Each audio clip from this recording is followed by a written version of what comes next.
On this Monday night, we are in northern Mali as more Canadians arrive for the UN mission here. We'll explore the serious tests Canada's Chinook helicopters are about to be put to and meet some of the people counting on Canada to bring change. There's nothing easy about the Mali mandate.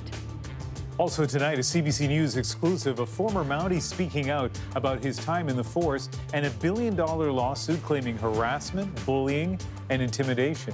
This is The National.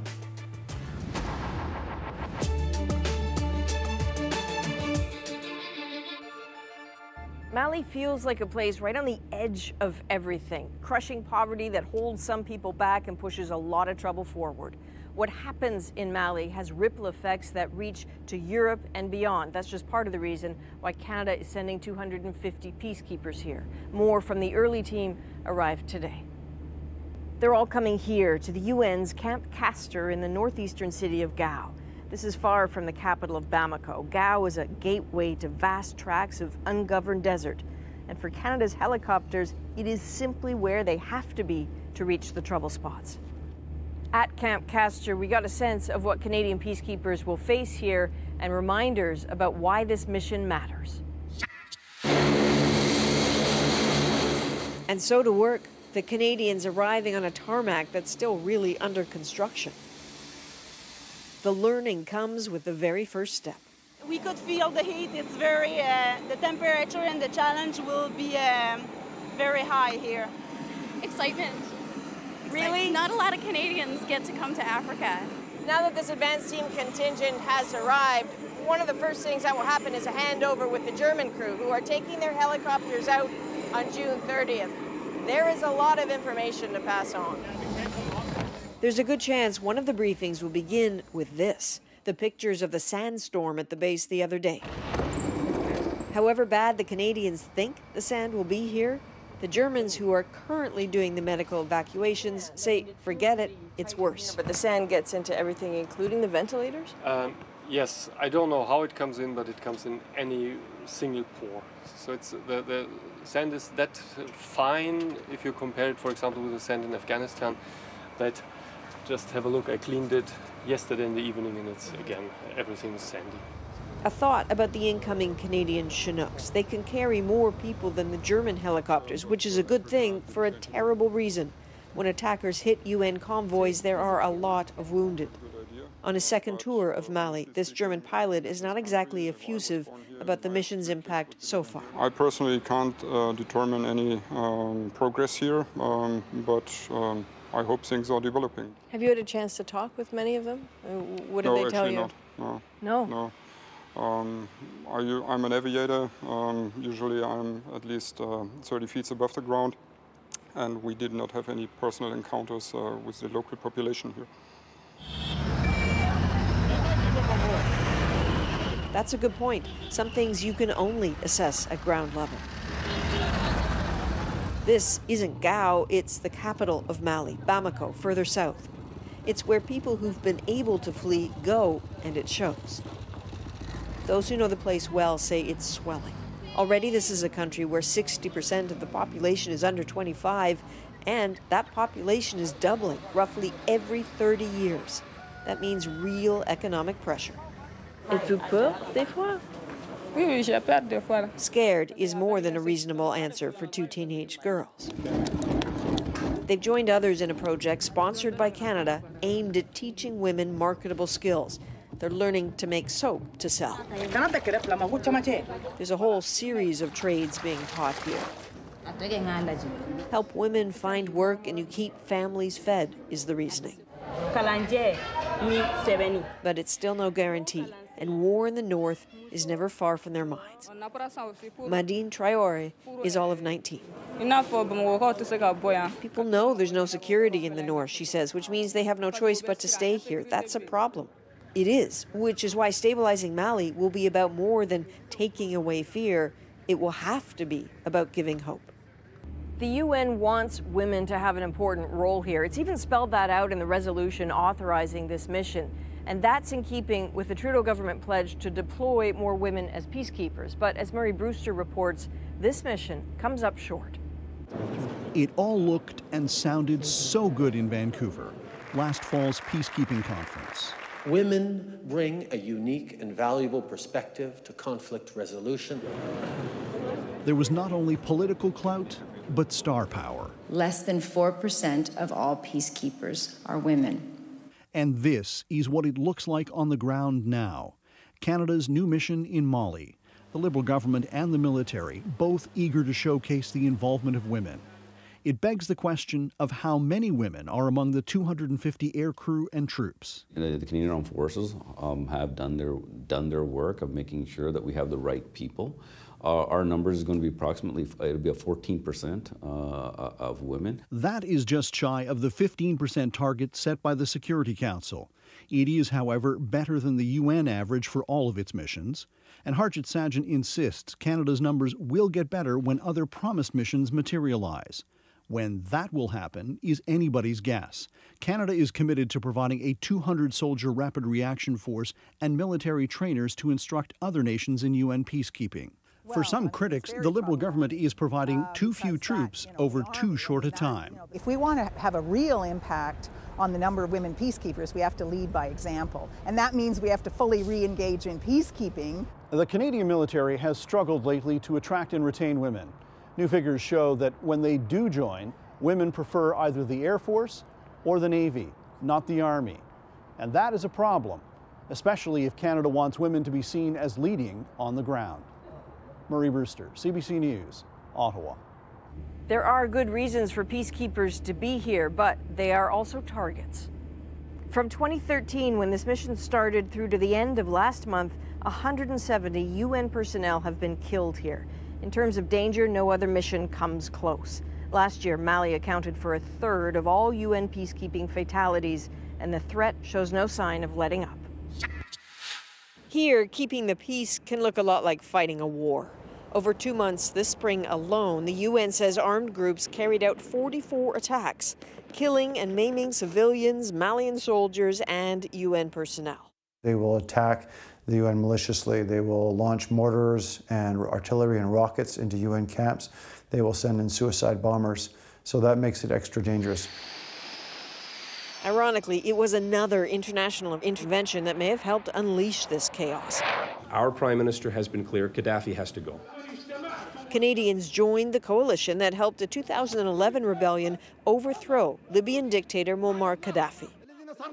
There were a number of Malians and other Africans from sub-Saharan Africa who were working for Muammar Gaddafi. And after the end of that civil war, with the death of Muammar Gaddafi, they returned home, taking their weapons with them and a lot of their techniques. An ethnic separatist movement dominant in the north then joined forces with Islamists, some reputedly with links to al-Qaeda. And flush with Libyan weapons, they captured half the country.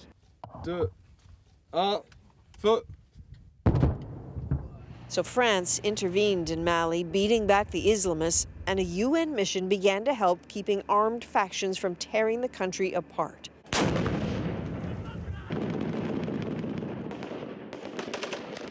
Clashes and terrorist attacks have been a constant feature ever since, though. Peace between the government and separatists is fragile.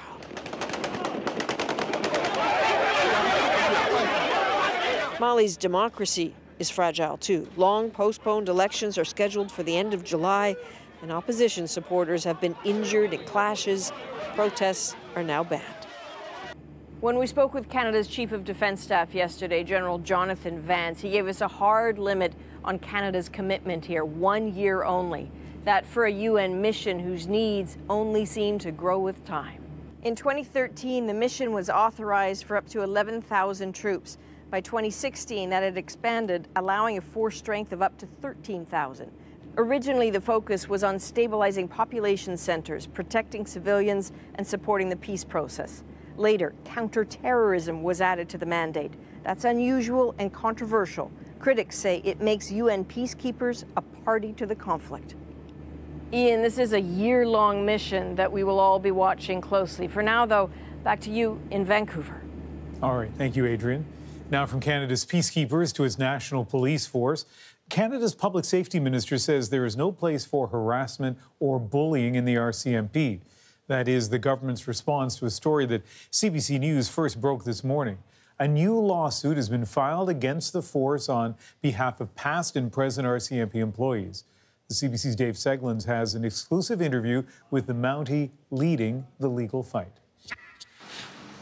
Yellowknife, 2007. A commander here working on a complex drug investigation listened in on some troubling wiretap recordings. I overheard conversations between two of our targets talking about possible corruption within the RCMP. For Jeff Greenwood, now a 28-year veteran, that was the moment his troubles on the job began. Several members in the division I was in was trading information for money.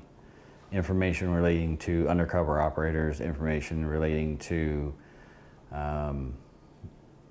ongoing criminal investigations, even to the point where one of them said that he was offering to destroy evidence in relation to his matter for a sum of money.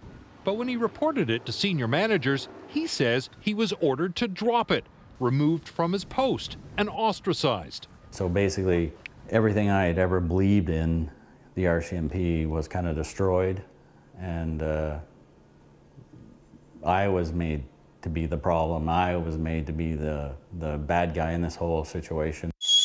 Greenwood is now the lead plaintiff in a massive new lawsuit claiming widespread harassment, a $1.1 billion class action on behalf of thousands of RCMP men and women, officers and civilians, dating back decades. Realistically, we're looking at class members numbering in the tens of thousands. It's really a unique problem within the RCMP as compared to other police forces. The allegations have yet to be tested in court, but this suit argues the RCMP has already admitted a problem. I stand humbly before you today and solemnly offer our sincere apology. 2 years ago, the commissioner settled a sexual harassment case. He also acknowledged problems in the force extended far beyond. It's the culture of bullying and intimidation and general harassment, which I think needs everybody's focus and attention. The RCMP today said it's reviewing this latest lawsuit. This assistant commissioner says the force has hired new staff, is doing training on diversity and leadership, and is trying to fix the problems. Anything that is systemic is a very challenging endeavor. One of the things that's important is that we aren't going to just treat this as a tick box exercise. This is something that we are going to remain committed to. The Minister of Public Safety, Ralph Goodale, declined our request for an interview, but today issued a statement saying harassment has no place in a modern RCMP, that the new commissioner, Brenda Lucky, appointed this spring, has been tasked to fix whatever's wrong. Dave Seglin, CBC News, Toronto. There has been a shocking wave of gun violence in Canada's biggest city. Just this weekend, 4 people were killed in 3 separate incidents. To Toronto's Ghanaian community, Janice Nyarko was a beloved friend. She is also Toronto's 47th homicide victim of the year. Nyarko was shot and killed in a drive-by shooting early Sunday morning. The 31-year-old social worker was on her way home from a funeral. And as the list of victims grows, so do the questions about guns, gangs, and safety on the streets. Surveillance footage shows a silver SUV circling a building. Then it pulls up beside a car filled with people. A single shot is fired. Janice Nyarko, sitting in the back, is hit and later dies in hospital. It does look like the characteristics of street gang subculture, where you do a couple of drive-bys and then you are usually in your rivalry neighborhood. A brazen attack that seems no longer rare in Toronto. Shootings in the city are up about 20% from 2017, though police say there's no reason to be alarmed. Last week, they carried out a blitz on one street gang, resulting in 75 arrests and the seizure of 78 guns. The guns were destined to become crime guns in Toronto and the GTA. This represents the largest single seizure of crime guns in the history of the Toronto Police Service. In response to this weekend's violence, today the mayor made a vow. We are going to root these people out, gang by gang, neighborhood by neighborhood, block by block, and that's exactly what the police service is doing. I think they proved that last week, and we're going to get these people off the streets. Some say the gun culture in parts of Toronto has become deeply ingrained. Easy solutions, elusive. The CBC's Salima Shibji now with a community activist's street-level view. It's the only option for them because that's all they see, that's all they know. Louis March has been walking these streets, talking to young people at risk for years. The community activist who works to get guns out of the hands of teenagers has heard countless stories about the draw of guns and gangs. When they tell you that it's easier for them to get a gun than a job, that's an indictment against we as a society. March says this gang violence is different than in 2005, during Toronto's so-called Summer of the Gun, when more than 50 people were gunned down. For starters, he says today there are more guns that are way more powerful. There used to be 1 and 2 guns in a community. There used to be a gunman in the community, and he would take care of business. Now everybody has their own gun. And he says the pull of the gang starts younger. Teenagers swayed by images of guns and glory on social media, leading to more brazen shootings in playgrounds and parking lots. It's a change from what he used to hear from gang members. They had codes. They had rules in terms of firing a gun, where, who, and so on and so on. The young people today don't have those codes anymore. There is no simple solution, but he says what the mayor is proposing won't work. Adding 200 police officers is just an indication that the mayor doesn't really understand the complexity of this problem and what needs to be done. He'd like to see a forum much bigger than this one this past weekend for city officials to listen to those working and living in communities at risk as they carve out a made-in-Toronto solution to a very complex problem. Salima Shivji, CBC News, Toronto. We are watching several other developing stories tonight, starting with the latest impact of the Trump administration's trade action. Harley-Davidson says it's moving some production out of the U.S. to avoid tariffs imposed by the European Union. The EU slapped taxes on American-made Harley motorcycles and other products after the U.S. announced tariffs on European steel and aluminum. Europe is one of Harley-Davidson's most important markets. President Donald Trump reacted to the company's decision on Twitter, writing that he's surprised that Harley-Davidson, of all companies, would be the first to wave the white flag.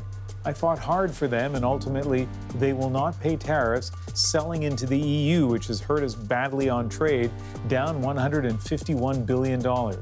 Tax is just a Harley excuse. Be patient. About 3,000 people in Northern California have been ordered to leave their homes as wind drives a wildfire closer to neighborhoods. Flames have already destroyed 22 buildings, prompting the governor to declare a state of emergency. More than 200 firefighters have been deployed.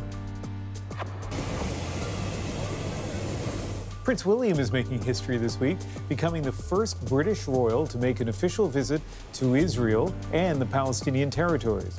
William arrived in Tel Aviv today. During his trip, he'll meet with the Israeli Prime Minister Benjamin Netanyahu and Palestinian Authority President Mahmoud Abbas. We have a lot more ahead tonight on The National, including a decision in a highly watched trial in Ontario. 2 men have been found not guilty of sexually assaulting a woman during a university hockey trip.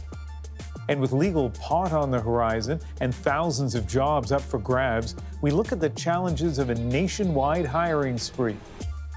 And later, the class of 2018. David Common introduces us to young Canadians ready to graduate who are already inspiring change in their communities. Often in the world, Black people are labeled as being violent, being people who won't amount to things. So you're pushing back against that? Yeah, and trying to do that in the most positive way possible.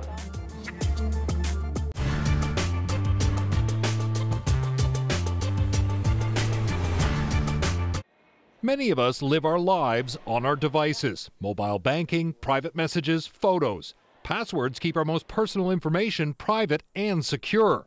But what happens if police believe your device holds evidence of a serious crime? Well, this case is real and disturbing. A child has come forward to police claiming they were sexually assaulted by their father, who allegedly recorded it on his phone. Police charge the father but say they can't get key evidence. The phone, when we looked at it under lawful authority, is encrypted, and we cannot get the video recorded evidence of that assault. RCMP took us inside their top forensics lab. Technicians here work to unlock phones and encrypted computers seized by investigators. They have court approval to do this work, but a mounting number of devices, they say, are uncrackable. It's why police chiefs are calling for a new law to compel suspects to hand over passwords. It wouldn't be the police at will. It would be with judicial authorization. It's a very radical proposal. This civil libertarian is worried. It really strikes at the fundament of one of the most basic principles in our criminal law system, which is your right not to self-incriminate and your right to be silent. Police chiefs argue some laws already let police demand evidence that could be incriminating, like a roadside breath sample or a court demanding someone's DNA. But not all police are on board, including Canada's top Mountie. I don't see that. I don't see a state where, you know, the police are ordering people to give up information. It'd be like ordering a statement. I order you to confess to this crime. Like, it's fraught. The alternative is to rely on technology to break the latest security features. Well, we asked these forensic specialists to demonstrate.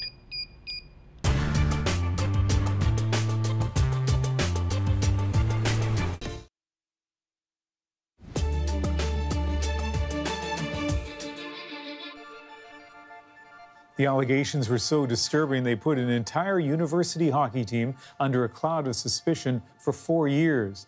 Today, the 2 players at the center of the case were acquitted in a Thunder Bay courtroom of sexual assault. As Catherine Cullen reports, the trial may be over, but questions remain about the continuing impact of this case. David Fouché and his teammate certainly didn't act like gentlemen, said the judge, but she found them not guilty of sexual assault. What Justice Brochu has specified is that obviously they might have not been on their best behavior that night, but there was certainly no criminal behavior. It was 2014 and Ottawa U had just beat Lakehead University. One Ottawa player met a woman online and had consensual sex at the team's hotel. The woman alleged 2 other players, Guillaume Donovan and David Fouché, came into the room and forced themselves on her. During the trial, Donovan told the court he believed it was consensual and she didn't say no. Fouché said he never touched the woman. The woman said she vividly recalled turning to the man she met online and saying, "I don't want this to happen." But the judge said today there were inconsistencies in the woman's testimony. There was kind of accusations, right? And just seeing you guys every day coming in and out of court, then you Google whoever client's name and it's going to pop out probably forever. So obviously it's difficult. It's just gut-wrenching. But this women's rights advocate says people often overlook that trauma impacts a victim's memory. And so now, because this one woman did not get a conviction, we're now going to say all women are liars. That's the narrative that we see. And still, she sees some room for optimism. Lalonde worked with the university after this incident to push for a better sexual violence policy and teach students about bystander intervention. There are key, really important things that came through, legacy pieces that will outlive this trial, that to me are bigger than that trial. The decision is one that I think underlines the unfairness. This lawyer, though, represents other members of the team that year who launched a class action lawsuit after the university suspended the entire men's hockey program. They paid for it in terms of their reputations, in terms of their hockey careers, in terms of their academic careers. The University of Ottawa wouldn't comment on today's court ruling, but in a statement did say that an independent investigation into events in Thunder Bay showed, quote, widespread misconduct unbecoming of university representatives, and that today's court ruling doesn't change that. Catherine Cullen, CBC News, Ottawa. Ahead tonight on The National, a diner in Collingwood, Ontario is taking heat from angry Trump supporters, but there's a problem. They have the wrong restaurant. First, though, we'll hear from 3 teenagers ready to graduate high school. All faced adversity, adapted, and now are inspiring others. No one's saying you have to have an amazing day every single day, but when you have those bad days, you can't let them define your life. How do you not dwell on it? Hope, really. It's hope and a choice.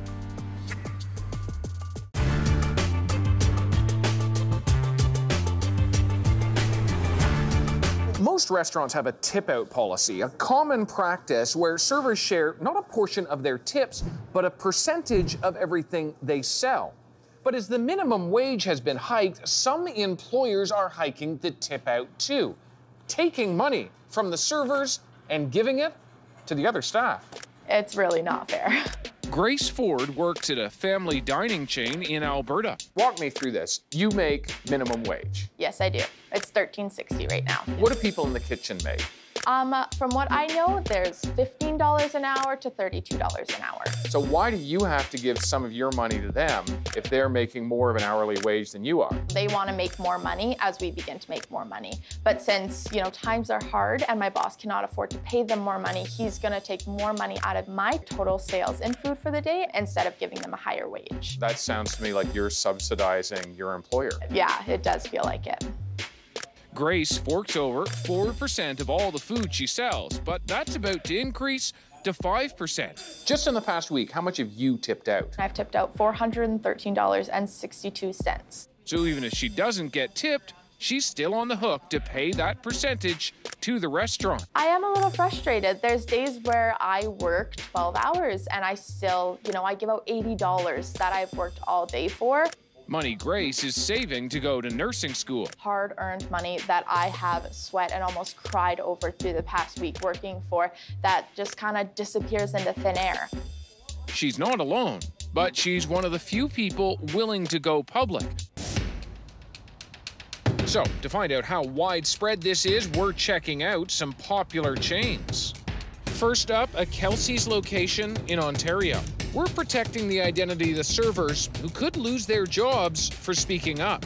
We tip out 3% on our total sales. Did you go up in percentage because of the minimum wage increase? It used to be 2%. You wouldn't think that 1% makes a difference, but it does. Same story at Sunset Grill. We usually tip out 5% of the sales now instead of 4%. And when we head into Moxie's, I'll tip out around 4.75% of what I've sold. Has it gone up since the minimum wage increase? It will be. It will be in the next month. I believe it's going up to 5.75. So it's 4.75% of all sales, not tips? No, all sales. It's like a Wild West out there. Dina Ladd has been fighting for workers' rights for over 2 decades. No restaurant owner should be using tips to compensate for the minimum wage. She says the tip-out tactic is unfair.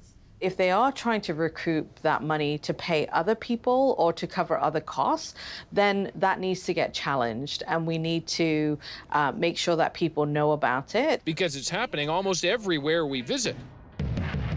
At Eastside Mario's, it used to be 2.5%, it just recently went up to 3.5%. And at the Keg, We actually just changed it so it was 4, now it's 5%. And why is that? Because of the minimum wage? Yes. 7 of Canada's most popular restaurant chains have increased their tip outs since the minimum wage hike. What it looks like is that employers are giving a raise to people in the kitchen, but the employer isn't paying for it. The servers are paying for it. If I was a restaurant owner, I'd be sitting down with my staff and I would be creating a fair tip pool that is not taking it out on servers, and that is ensuring that everybody feels that it's a fair process. That's what Ivan Getz has done. As a restaurant owner, he knows the business is tough, money tight, but he doesn't want to take it out on his workers.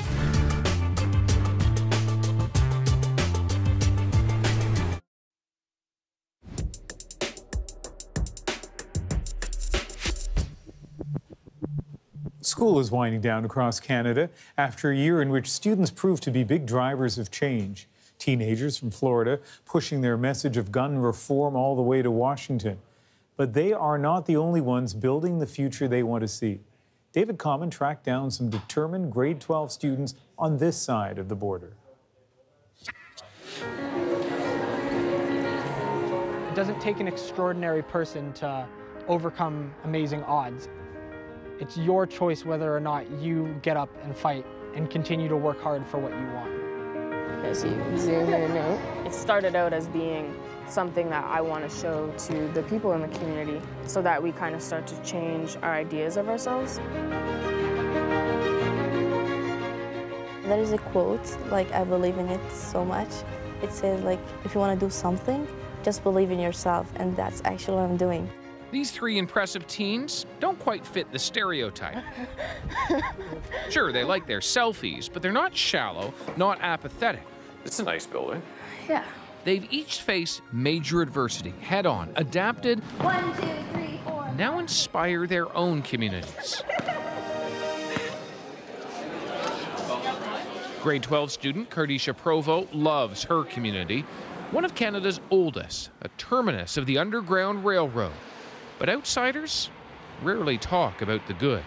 It's like, oh, I don't want to go there, or I don't want my kids to be in that place. They think it's bad, dangerous. Right. They think of danger in that if you walk around here, you might get shot, or, you know, that's kind of things that I've heard people say. The RCMP is investigating after multiple gunshots were heard last night and this morning in North Preston. North Preston has known violence. It came to define the place.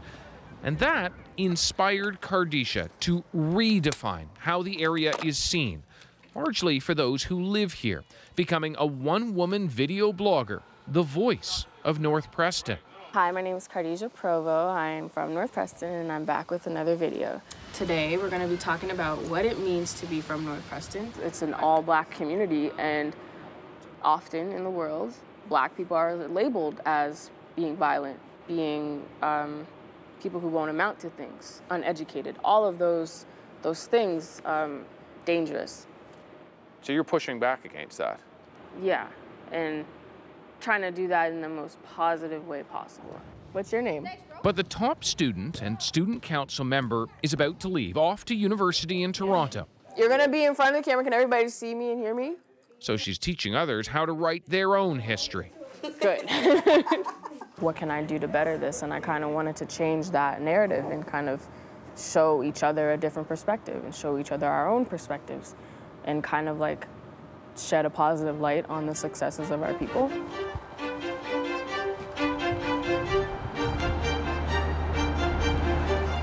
Across the country in Calgary is another tight-knit community that's inspired one of its own to give back. 3 years ago, Alex McEwen walked into Bowness High School, and then everything changed. Yeah, on my birthday, December 21st, 2015. What happened? Me and a bunch of friends had decided that instead of sitting inside and playing video games all day, we were going to go tobogganing. So we go out to the regular tobogganing hill, and my sled decided to spin out, and I went headfirst at about 30 miles per hour into a light post, fracturing my spine in 4 places and compressing it. At 15, Alex was paralyzed, and at first it meant loss, an end to rugby, to basketball, to football. No more Army cadets, no more playing the bagpipes. It was tough in general to see what my life was and see what my life had become. I'll do all the drawing if you'd like. But Alex decided early on he wouldn't be defined by his injury. Tell me about who you are today. I am an avid sportsman still. I play wheelchair basketball and sledge hockey. I go to school full-time, and I plan to go to university next year. And right now I'm just trying to live a normal teenage life and kind of readjust to life after my injury. You have a job? Yes, I work at a locally owned, locally operated grocery store called the Bonesian. Find everything all right today? A lot of companies find it difficult to take on someone with a disability. I started looking for a job 3 weeks out of the hospital, and I didn't find one until December of 2017. So it was a long road, and it gave me an opportunity to live a normal life. Have a good day. Take care. Not even 3 years after his accident, he's talking and listening to others suddenly adjusting to paralysis. A lot of the times I talk to them about the bad days, because I don't think people allow themselves to have the bad days enough. No one's saying you have to have an amazing day every single day, but when you have those bad days, you can't let them define your life. How do you not dwell on it? Hope, really. It's hope and a choice. I choose to believe that the next day will bring something better than this day has. And I hope that I'm right. So I gotta do 5 and you have to do 3. Alex has been so helped by his teachers, he plans to become one now. He's off to university in the fall. First, though, comes graduation, and Alex has a carefully planned surprise in store. One he's worked on for months, to walk across the stage. Alex McEwen. To walk for the first time since his accident.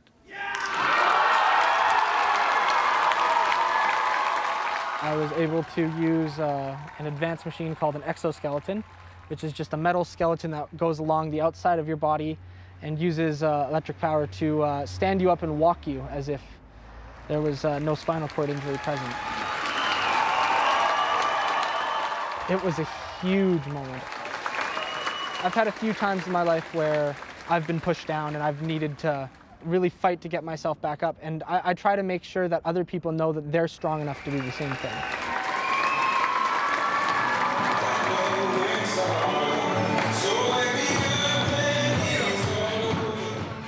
Strong enough to persevere, Saja Al-Badawi knows all about staying strong. Her steps into high school in Regina meant walking away from her past and into her future. For Saja, the extraordinary is found in the everyday. A first period dance class would have been unthinkable for her just a few years ago. I thank God every day because He gave me like this life. Because for 10 years it was like really tough. And now my life is getting better. It's when I was in Iraq with my brother. Saja's life began in Iraq, just before the horrendous violence which followed the American invasion. This picture, I think it was first grade. It was a whole class picture. Yeah, it's in Iraq. A serious death threat led to an abrupt departure, but she couldn't tell anyone. My best friend, like when we had to leave Iraq to Syria, I didn't tell her like I'm leaving. So, oh my God, I'm gonna cry now. Why was that hard? Because when I arrived to Syria, I called her and they told me she died. Many more friends would be killed in bombings. This picture is in Syria. And soon the relative safety of Syria would become just as dangerous as Iraq. You've been in 2 wars right in the middle of it. Did you ever think things would get better? I don't know, like I was always hoping for that, but I don't know. Because we're moving a lot, that's a sign it's not getting better, so. When you got to Canada, what did you think in those first days, those first weeks? I was telling my parents, like, I want to live this moment when you like close your eyes and then open it like in different country. So I tried this in Toronto. So when we get to the airport, I close my eyes and then I open it. I was like, we're in Canada now. You gotta do this. She's excelled, a volunteer helping other new Canadians, helping at the Humane Society, working with sick kids in hospital. Can I ask you about your marks? Yeah, they're good. They're good? Yeah. Okay. My average this year is 91 point something. What's next? I will do my degree on nursing. After that, I want to apply for medical school. I want to do something for my future. And that's also because my parents are supporting me all the time, like my whole family. Finally, our family found like a safe place to be in. And you can breathe. Yeah. With Saja, Kardisha, and Alex, Canada has new young leaders emerging. There you have it, a snapshot of the class of 2018. David Common, CBC News, Calgary. We were inspired by these stories of ambition and achievement, and over the summer, we'd like to show you more. If you know of a young Canadian who's making a difference where they live or setting out to change the world, drop us an email at thenational@cbc.ca. Let us know why their story inspires you. Canadian marijuana companies are looking to fill all kinds of jobs in the next few months as legalization inches closer. Their pitch to prospective employees next on The National. He basically said, we just closed a big round of funding, we're growing a team, we're looking for someone with your background, and 2 weeks later I had all my possessions in a car and I was driving across Nebraska.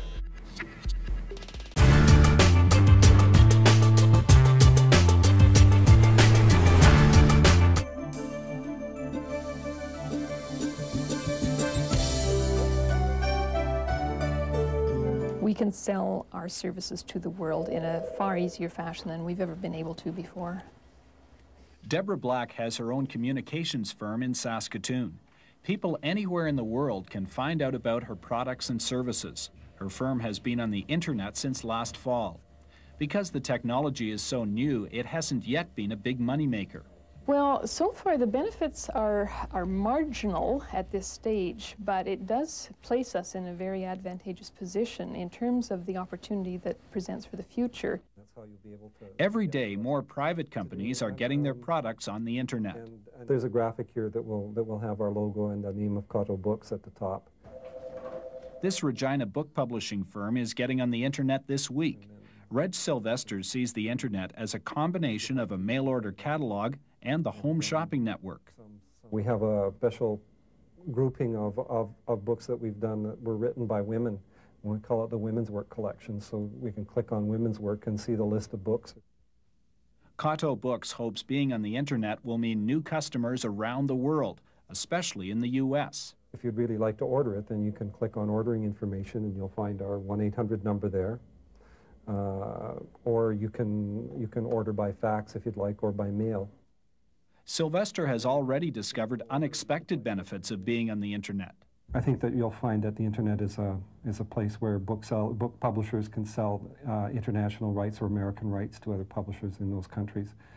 Places where publishers of multimedia projects will be able to find partners and that sort of thing. I think there's going to be a lot of business-to-business contacts as well that will be useful. To set up an internet site, the firm spent about $3,000 for a new computer and $2,000 for a one-year hookup charge, for a total of $5,000. I've been doing a bit of research. Some people are finding a lot of traffic on their internet site, and one publisher that I talked to said that they've sold somewhere between 0 and 1 books. So, you know, it's kind of risky. It's a little bit frightening. Sylvester urges business people in Saskatchewan to become internet literate. I think it's worth the effort to at least, for people in business, to at least know about the internet and to begin to understand the ways that they can use it. It's not just another advertising medium. It's a communication medium, and it helps you familiarize people with what your product is and how they can get it and how they can use it. Hi, Matthew. Hi. Meeting with Innovation Place yesterday. Good. Deborah Black says knowing the internet will be essential for business. It is going to be the source of everything that we do. It is going to be how we order our pizza. It will be how we make our telephone calls. It will be how we do business generally. She says the internet could benefit Saskatchewan more than other places. It really doesn't matter where in the world you exist. So previously, for Saskatchewan, there was a real disadvantage in our physical placement in the world. Now that is no longer an issue.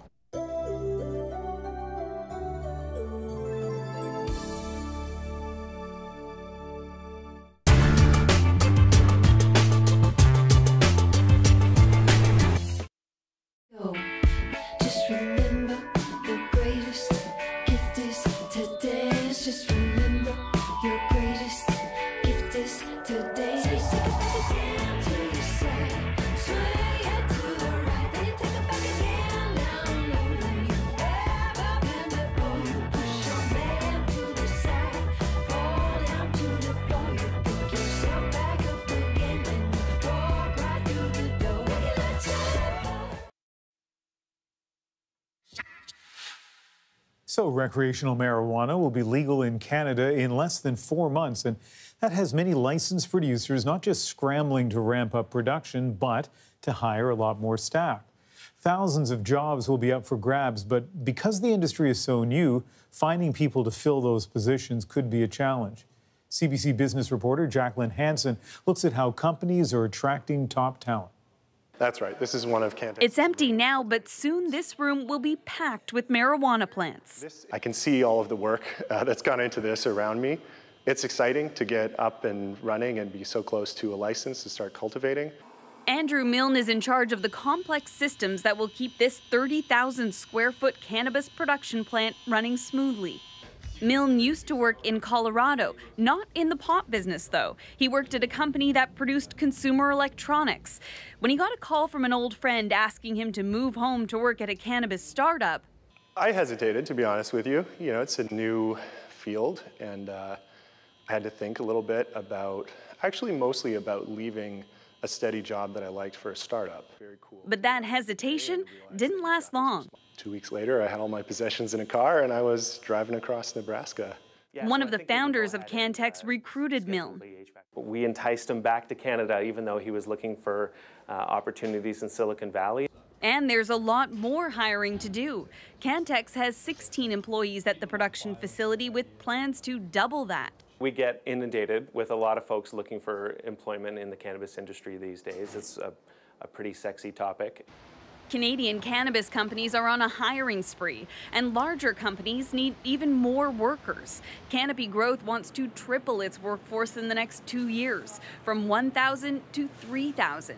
Right now, it has 600 jobs to fill, from grower, plant trimmer, and cultivation supervisor to beverage chemist and mobile app developer. We actively reach out to candidates through different sources and tap people on the shoulder and see if there would be an interest in this sector.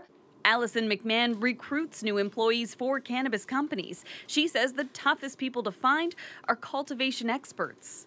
There's only a small pool of people who have worked in a cultivation role, whether that's a cultivation technician or a master cultivator, within the ACMPR, within the medical regulations and the system. A master grower makes as much as $93,000 a year, according to a survey by McMahon's company. That's already up 14% from last year, as the stigma around pot fades and more people want in. I think what's really intriguing is how a lot of people, even in Alberta, are looking at cannabis as potentially a more stable opportunity and a place to take their career long term, even compared to something like a more traditional oil and gas sector. In Ontario, Milne has found the startup experience he went searching for in the U.S.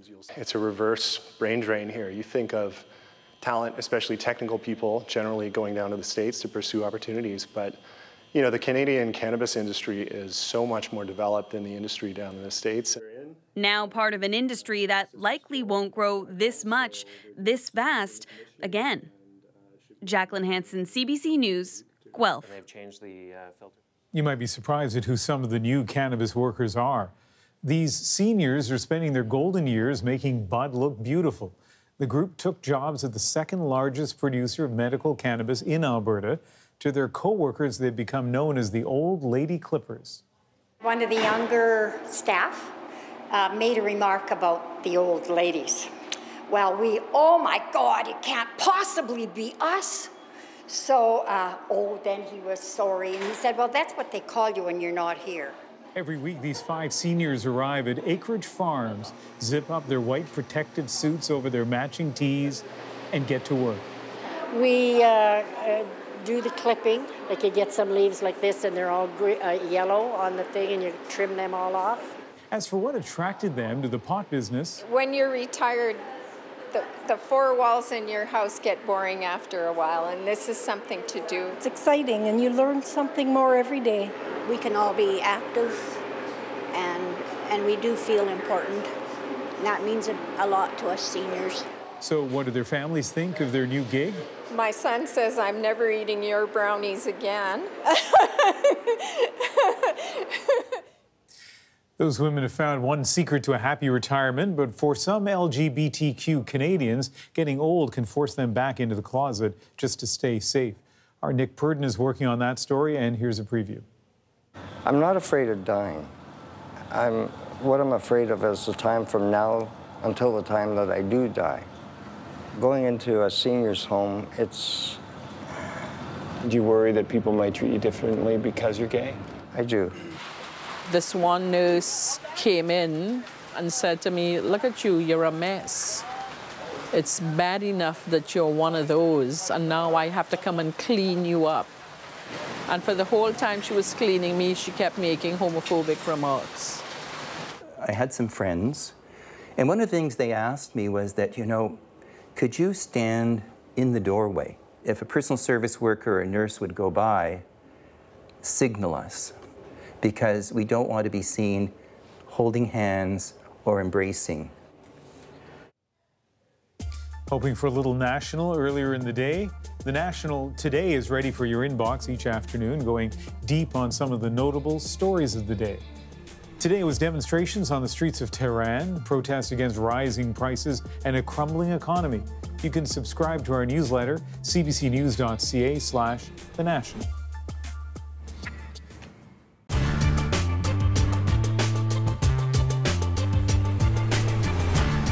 I can remember a time when there was a movement to put Christ back in Christmas. That battle's forgotten. We've reached a more modern stage, trying to keep Christmas in Christmas. Christmas is a movable feast in more ways than one. The season that feeds off such diverse channels as the early gospel stories, O. Henry and Charles Dickens, especially Dickens. The Christmas Carol is the founding story of the modern Christmas.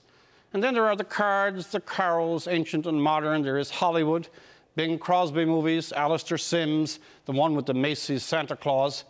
There's that wretched drummer boy song, may its composer be throttled. Johnny Mathis, Anne Murray specials, hundreds of choirs, and of course there is Christmas shopping. Finally, let us not forget Mr. Claus, the great Santa. Everyone from Jim Varney to Coca-Cola and a million Canadian tire store commercials has made Santa the universal emblem. And the elves and reindeers, the tree and its lights. Christmas is a wilderness of emblems. But there is one other layer of Christmas that is as important as all these. Every family's memory of those families that celebrate Christmas, and they are millions, of their family Christmas. It's wound into people's lives. The essence of Christmas is its sentiment. However thinly or fervently we approach the season, those who celebrate it distinguish it from all other holidays or party days or long weekends by a sentiment of trying to be cheerful in a bleak world, wishing their fellow beings goodwill, helping when possible those less fortunate. If Christmas did not exist except for the Salvation Army, it'd be worth keeping on the calendar just for that.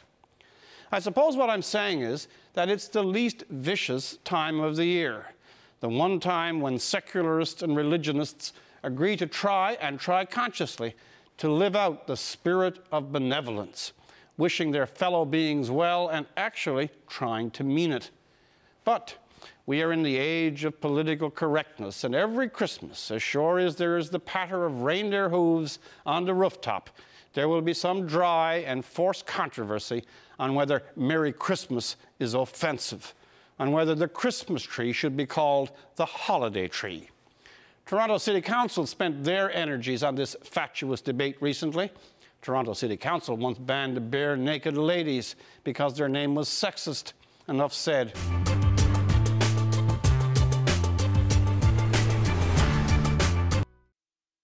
Describe personal best? It's a great question. Self-improvement for people who are not into self-improvement. We'll tackle the stuff you'd be too embarrassed to go to an attractive, wealthy success guru for. I'm horrible at having conversations with cashiers. I have a complete inability to get up on time. I can't swim. I would like to help a cow give birth to its calf. Yeah, I think we can help with that. I think we can do that. 여보! What's Netflix and that chill? Sex. How you know that? Everybody know that. I don't know that. You is old. Young people talk. I listen, I learn. And I told her.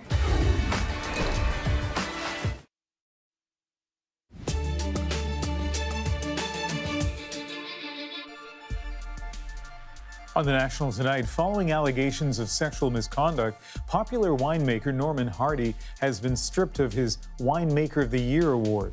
In a statement, the Ontario Wine Award said that while it respects Hardy's abilities as a winemaker, it cannot condone or ignore his self-admitted behavior. Hardy apologized last week but denied some of the allegations.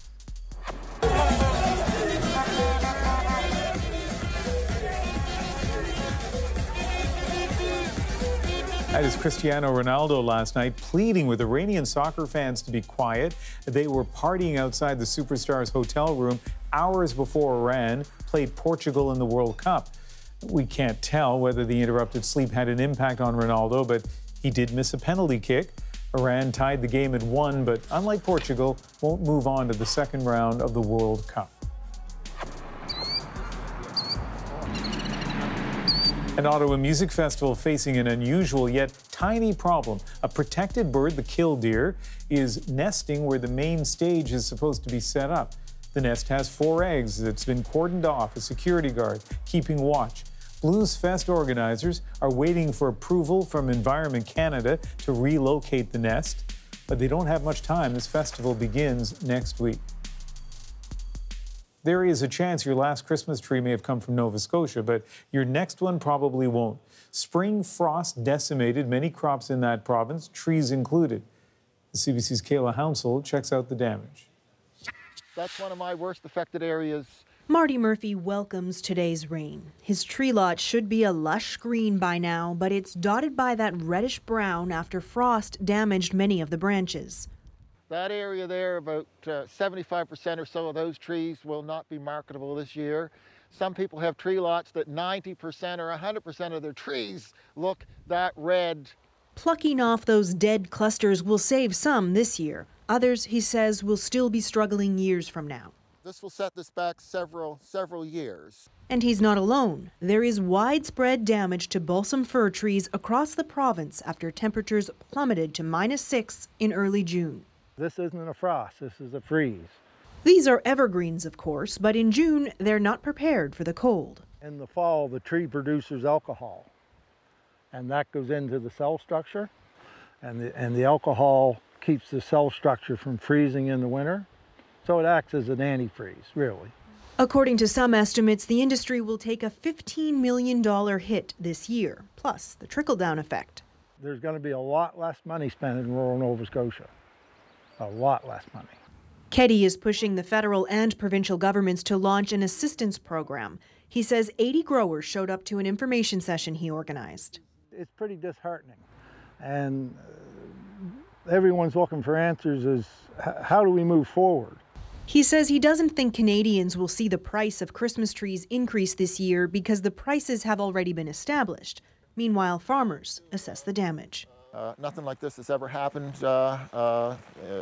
before that most people know of, and so it will take time to see how it plays out. A full recovery could be years away. Kayla Hounsell, CBC News, New Ross, Nova Scotia.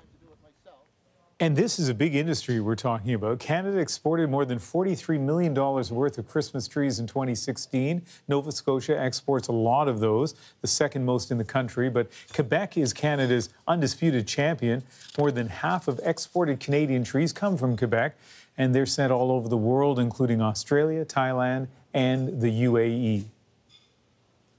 An Ontario restaurant has been receiving a lot of attention online. Over the weekend, the Old Red Hen's Facebook page was flooded with negative comments and reviews. And here's the problem: the anger wasn't meant for them. The comments were from Sarah Sanders supporters. They took to social media after the Trump press secretary was asked to leave the Red Hen in Virginia. We spoke to the owner of the Old Red Hen about the mix-up. That's our moment of the day. I said, I'm sorry, you have the wrong restaurant. We're in Collingwood, Ontario, Canada. So someone had got a hold of my link for some reason, linked it out, and I was getting all this hate Facebook. They said the place was dirty and it was all, you know, people shouldn't go there. People say I ate there, got sick, and I Googled them and they're in the States. I'm going to contact the Facebook and TripAdvisor once this calmed down to find out what can be done. I told it's very difficult to remove that situation. We've got all positive feedback from our area, and I have a great support system here, so I'm starting to calm down a bit about it, so it is what it is. So not exactly a tourist destination for angry Republicans in the United States, but as often is the case with these stories, you get angry, and in this case, misguided comments on Facebook. But apparently there have been sort of reactions to that, people apologizing to the Old Red Hen for all the mix-up, including some Americans. And you won't be surprised to hear that a bunch of other restaurants around the world, we haven't been able to verify this, but we're seeing reports that if they have Red Hen, Old Red Hen in their name, they too are facing the wrath of angry Sanders supporters. That is The National for June 25th. Thanks for watching. Good night.